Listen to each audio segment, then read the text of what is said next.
feel like they can just pull my coattail if they have any questions, about the process. So that's really important to me.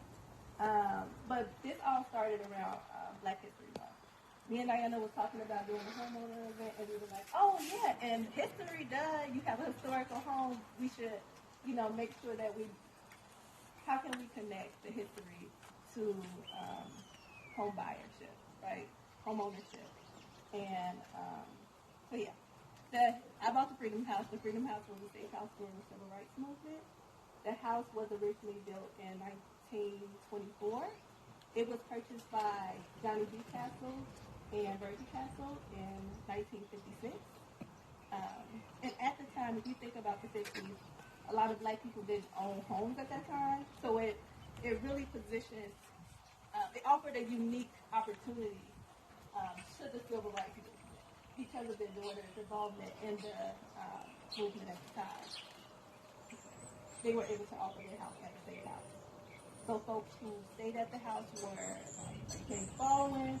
You guys came and had refreshments from the 917 side. You were right in the room that James Baldwin is pictured dancing in that room. So that's really cool.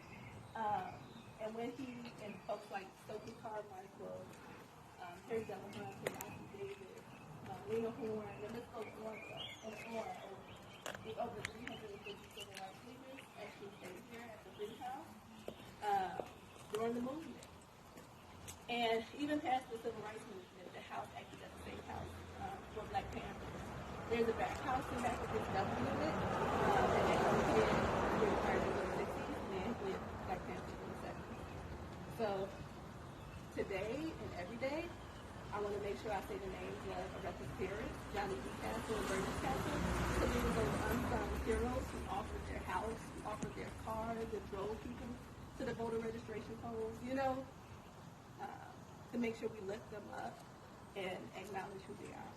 So thank you all for standing in the space and help us to shed light to the space. We're on social media at Friends of the Freedom House, on Instagram and Facebook. So this is a rebirth, right? I was telling someone earlier, we're trying